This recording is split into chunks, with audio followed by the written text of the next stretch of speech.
नोरमा group, जो सोचता है वो करता है। आपके अपने सपनों का आशियाना।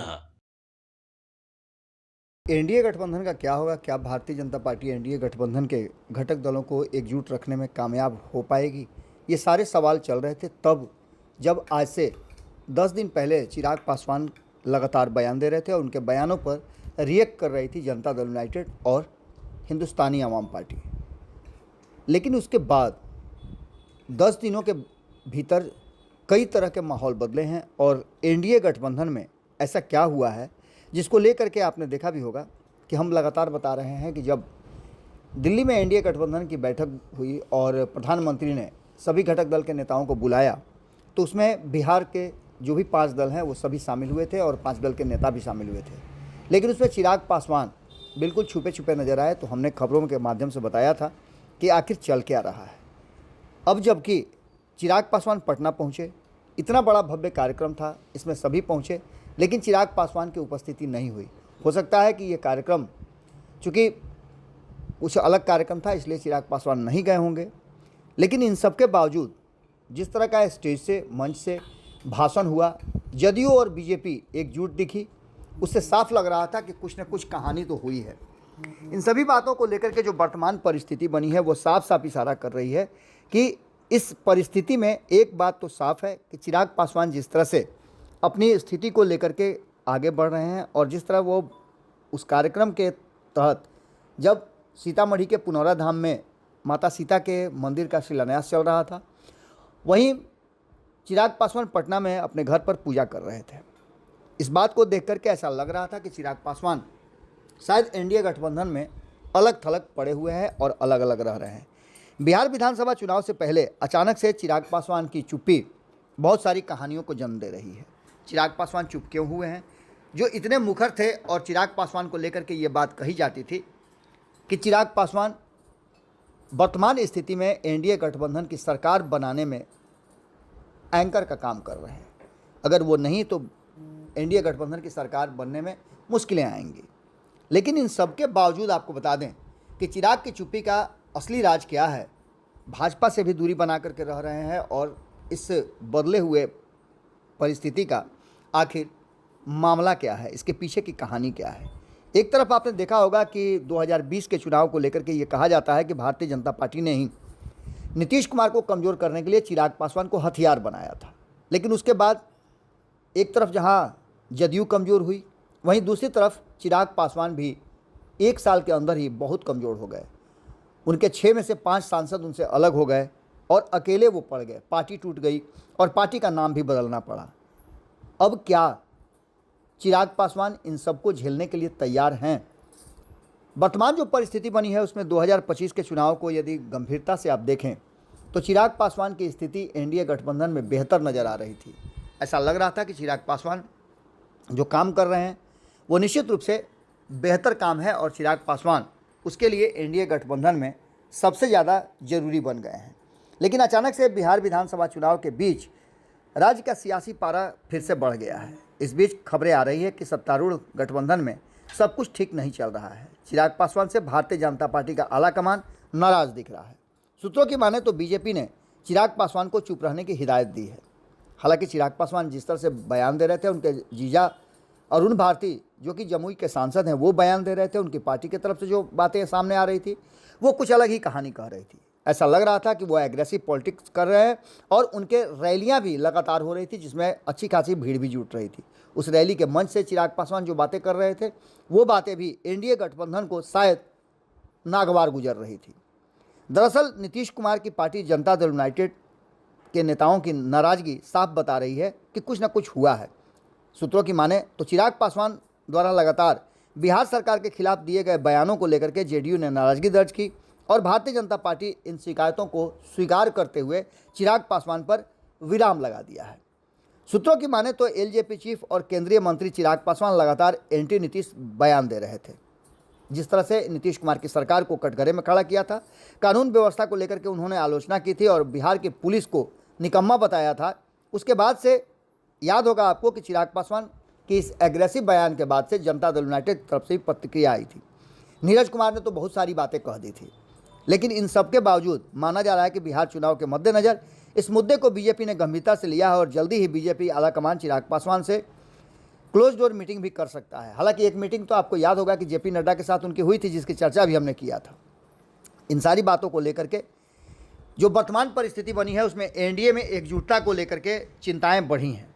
एक तरफ महागठबंधन आपने देखा होगा कि किस तरह से एकजुट है और उसके साथ साथ राहुल गांधी को लीड दे दिया है तेजस्वी यादव ने।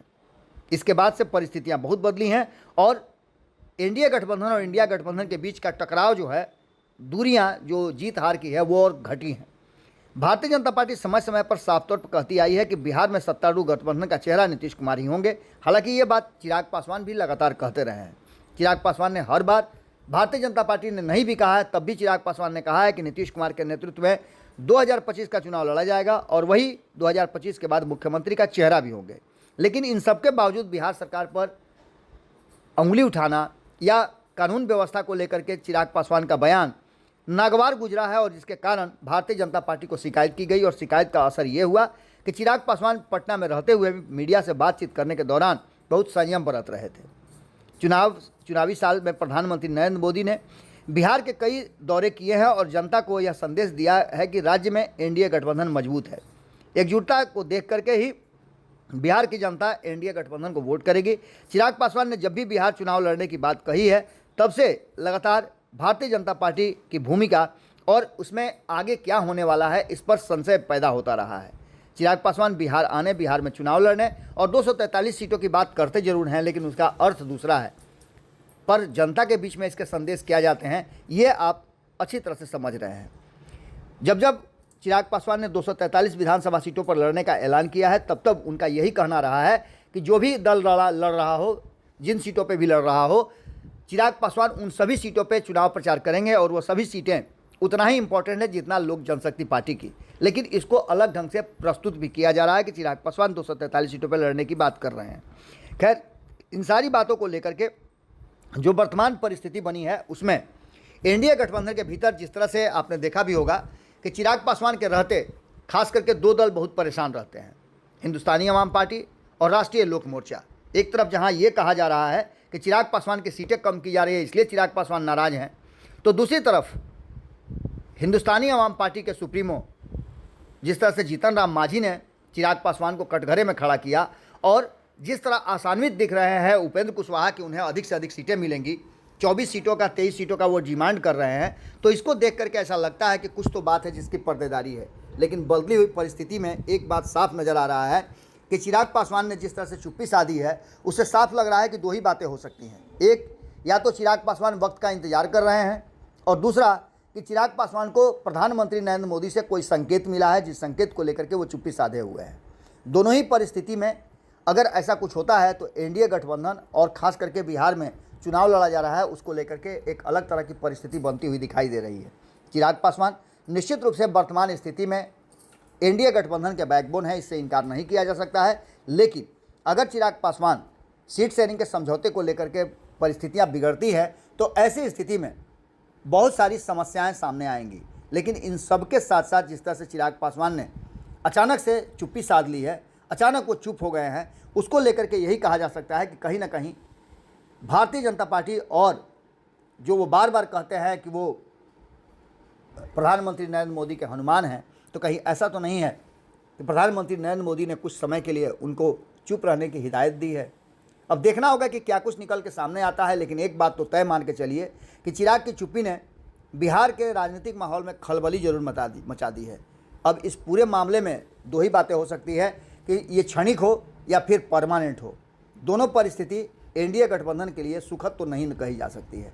अब देखना होगा कि आगे क्या कुछ निकल के सामने आता है, क्योंकि भारतीय जनता पार्टी नीतीश कुमार को साधने के लिए कोई भी हथकंडा, कोई भी प्रयास कर सकती है और नीतीश कुमार को भी पता है कि एनडीए गठबंधन एकजुट रहेगा तभी उनकी मुख्यमंत्री की कुर्सी बरकरार रह पाएगी। ऐसे में चिराग पासवान का रोल क्या तय होता है ये देखना बड़ा दिलचस्प होगा। जुड़े रहिए भारत लाइव के साथ, खबरों का सिलसिला लगातार जारी है। बहुत बहुत धन्यवाद।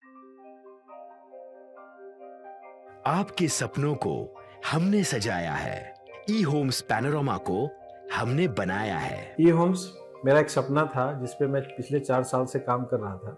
हमने जो बनाया है वो सबने है माना। ई होम्स पैनोरामा में हो आपका भी आशियाना। और फाइनली हमने 2021 में इस प्रोजेक्ट को लॉन्च किया। बहुत लोग अप्रिशिएट कर रहे हैं कि पूर्णिया जैसे शहर में, बिहार के, एक तो बिहार की बात करें उसमें भी पूर्णिया जैसे छोटे जगह में इस तरह का लाइफस्टाइल देना, ये सुन के हम लोगों को बहुत अच्छा लगता है। ई होम्स में हमने कुछ और भी किया है, जैसे हम जिस जगह में रह रहे हैं हमारे फैमिली सिक्योर हो, उनको सिक्योरिटी का ध्यान में रखा है। आपकी सुविधा और सुरक्षा आपके लिए खास है, ये आपका विश्वास है। इसमें आर्टिफिशियल इंटेलिजेंस का 7 लेयर सिक्योरिटी का हमने इस्तेमाल किया है। लस ग्रीन कैंपस को बनाया है। यदि हमारा बाउंड्री वाल है तो वो वर्टिकल गार्डन है। ये जितनी भी फैसिलिटी होता है एक इंटरनेशनल टाउनशिप में, ई होम्स है, ये हम लोग विश्वास नहीं कर पा रहे हैं। जो भी हमारे मित्र दोस्त या जो भी हमारे बाहर के बाहर आते हैं तो हम लोगों को बहुत अच्छा सुनने को मिलता है और बहुत अच्छा क्रेडिट मिल रहा है। वो सारा हमने सिर्फ एक बिल्डिंग नहीं बनाया, हमें एक बहुत अच्छा लाइफस्टाइल दिया ई होम्स में, और मेरा एक सपना था जिसको मैं आज फुलफिल होते हुए देख पा रहा हूँ। ये आपका आवास है। ई होम्स पैनोरामा में अब आपका निवास है। E homes panorama, luxurious lifestyle redefined. Panorama group, जो सोचता है वो करता है। अगर ये वीडियो पसंद आई और वह बिहार के राजनीति और बिहारियत से सरोकार रखेनी तो सब्सक्राइब बटन दबा के चैनल के सब्सक्राइब कर ली। ओजे एगो घंटी बा, ओकरा बटन दबा देला से कुल सटीक और मारक खबर रुआ मुफ्त में मिल जाई। अगर रुआ पत्रकारिता के हमनी के नया प्रयोग में सहयोग कर चाहतानी तो ज्वाइन बटन दबा दी। पेटीएम नंबर नोट कर ली 9386816700।